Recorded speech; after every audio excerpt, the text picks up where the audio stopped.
Kilala niyo 'to mga ka-GP Natics? Yung, si Attorney Tongol, mga kababayan na spokes ng, Senado. Naku po, sinabon nitong si Kiko Pangilinan mga kababayan. Dahil, meron pong sinabi ito na hindi po nagustuhan ni Kiko Pangilinan na tila nagpantig po ang kanyang tenga. Dahil itong si, spokes ng Senado ay dakilang bida-bida di umano. Mga kababayan, ano ba nangyari diyan, GP? Eto po kasi dahil sa paglabas po ng Supreme Court's decision, mga kababayan, sa impeachment trial or impeachment case ni Sara Duterte, ay sinabi po nito mga kababayan na ganire.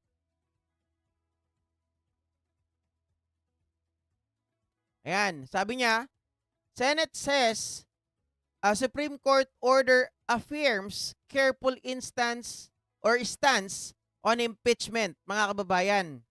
Sabi pa nito, the Supreme Court order declaring Vice President Sara Duterte's impeachment unconstitutional affirms their careful approach regarding uh, the decision. Now, mga kababayan, sumagot po itong si Kiko Pangilinan. Sobrang liit naman pala. Hindi nyo nakita. Okay, ito ang sabi ni Kiko, mga ka-GP Natics.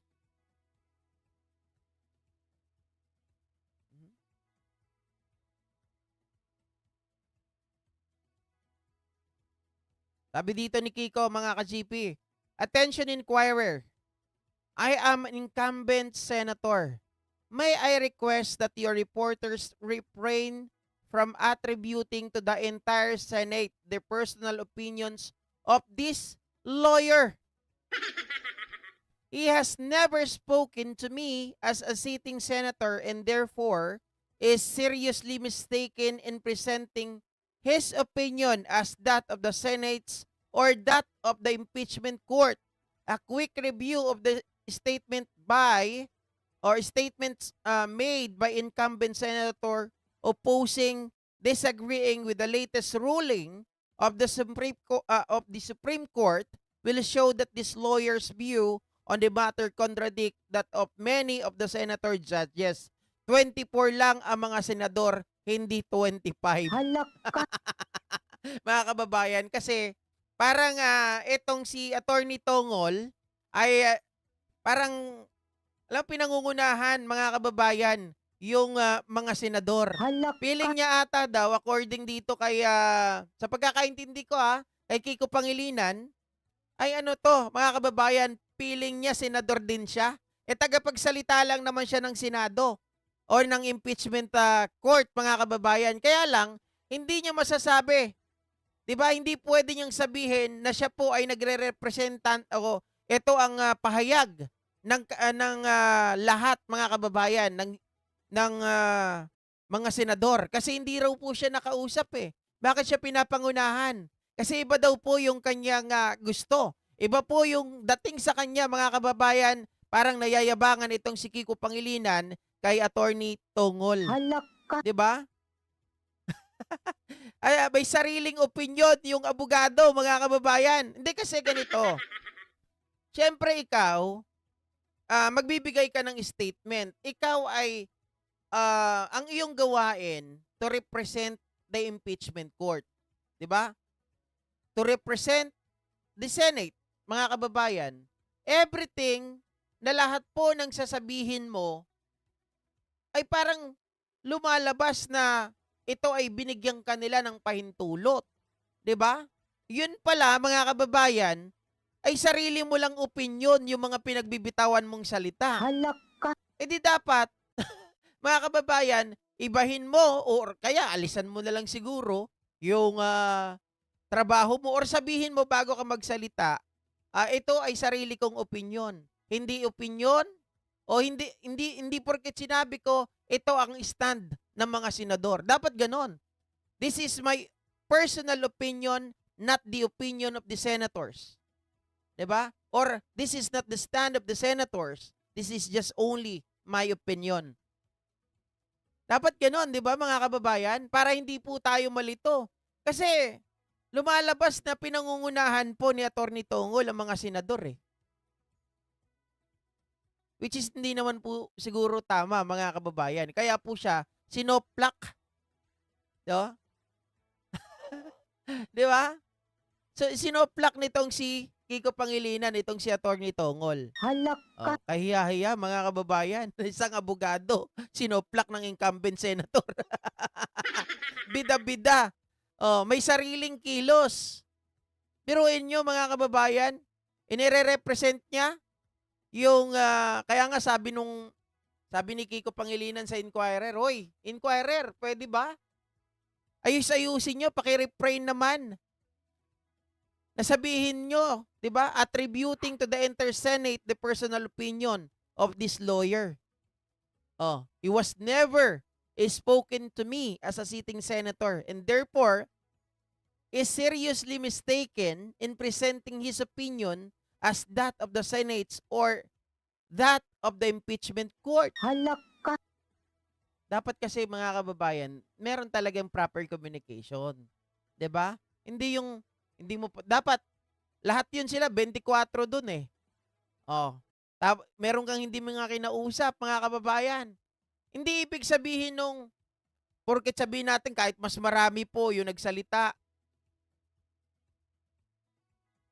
hindi pwede nating sabihin ganun din yung sasabihin ng iba pang mga senador na hindi mo nakausap.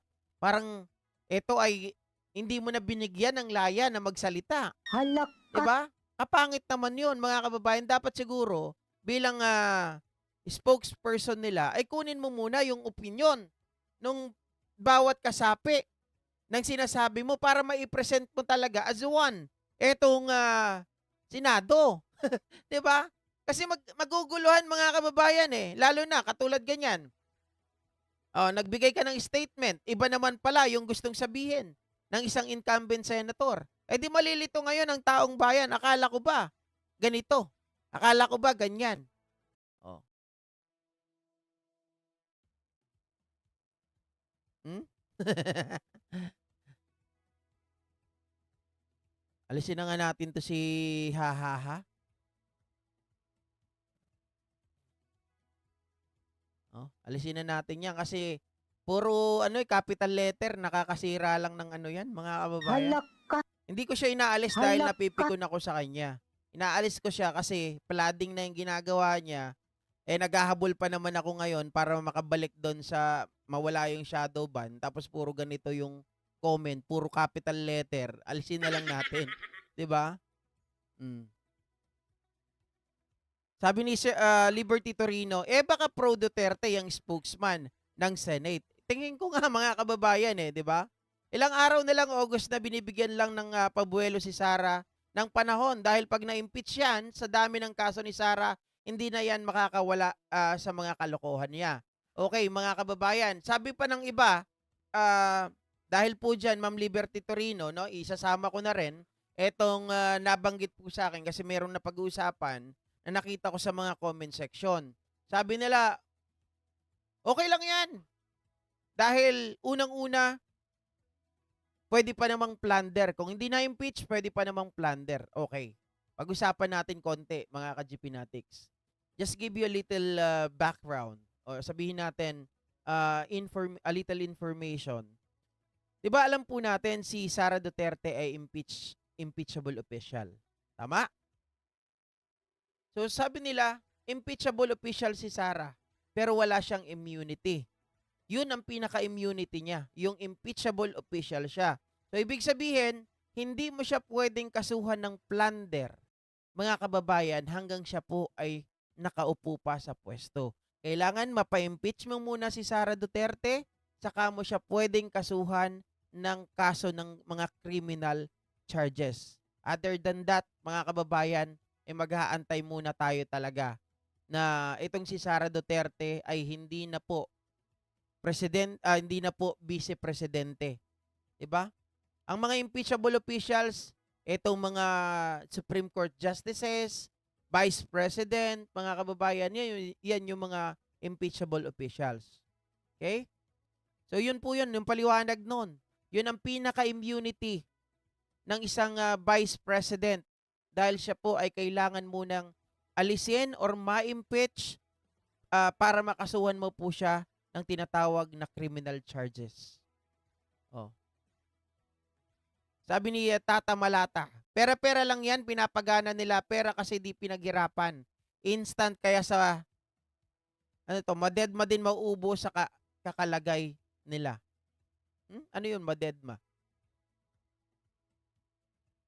Well, dito alam naman natin, mga kababayan, mga ka-GPnatics, ito ang isang katunayan na, 'di ba, kapag may pera talaga, hindi basta-basta napaparusahan kasi lahat ng remedy, mga kababayan, mga ka-GPnatics, ay nagagawa kapag may pera. Pero pag walang pera yan, matik kulong kaagad. Sabi ni Allen Arsenes, may ombudsman pa, Sir Jorn. O ano naman ang ng ombudsman, Ma'am Allen Arsenas? Doon sa ombudsman, para saan? Kakasuhan si Sarah? Wala naman magagawa ang ombudsman eh. Ang ombudsman na rin mismo ang nagsabi, mga kababayan, hanggat itong si Sara Duterte ay nananatiling Vice President, hindi po siya pwedeng kasuhan ng mga criminal charges. Okay? So, kailangan munang ma-impeach siya.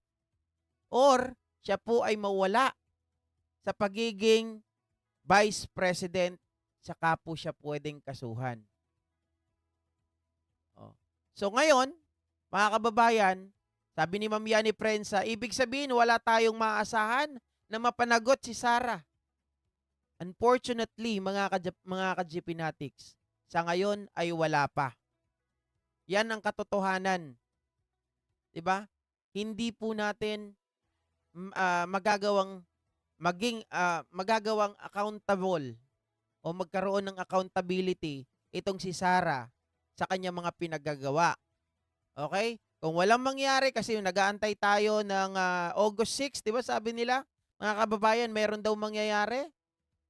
Kung sabihin natin na walang mangyari sa August 6, ang aantayin na lang na susunod para mapanagot siya ay itong magkaroon or mayroong tao na mag-refile ng kanyang impeachment complaint laban sa kanya. Kaya lang ang kinakatakutan kung may sumabutahe. 'Di ba? Para pumasok na naman sa 1-year bar rule. At kung ganyan naman ang mangyayari, sigurado on the next year or the following year, mga kababayan, same thing nang gagawin lang nila. Oh. Sabi ni Mike N, ang labo ng Supreme Court, ano ba ang nakalagay sa batas? Voting 1/3 ng Kongreso at forthwith, yun lang. Mga kababayan, yan yung sinasabi ni Attorney Jesus Palsis kanina. Dahil nga daw parang shortcut, mga kababayan, hindi na dumaan sa due process. 'Di ba? Hindi man lang binigyan ng pagkakataon si Sara Duterte na ibigay yung kanyang panig. Paano nga bibigyan ng pagkakataon kung 1/3 na? Sa 1/3, 'di ba, mga kababayan, tumatalon na ito. Hindi na dumadaan sa Committee on Justice. Diretso na kaagad doon sa Senado, itatransmit na kaagad. Ewan ko kung bakit ganun ang naging desisyon nila. Ako medyo pa rin naguguluhan, mga kababayan. Kasi nga, base doon sa analysis or naririnig natin na ito ay pumalpak dahil sa 1-year bar rule, bakit doon sa petsa, February 6, ang kanilang tinitingnan? So it should be December 2. Diba? December 2 kasi yung unang-unang pag-file ng impeachment complaint. Doon medyo conflict Nawiwirduhan ako, mga kababayan. 'Di ba? Sabi ni Luz Cristobal, ICC or Interpol na lang ang uhuli kay Lustay. Halak ka. Maaring pwede. Diyan na lang, mga kababayan, kapag dito kasi sa Pilipinas, hanggat hindi na tatanggal yung kanilang mga, 'di ba? Yung mga appointee diyan, ako po, ang hirap kumilos.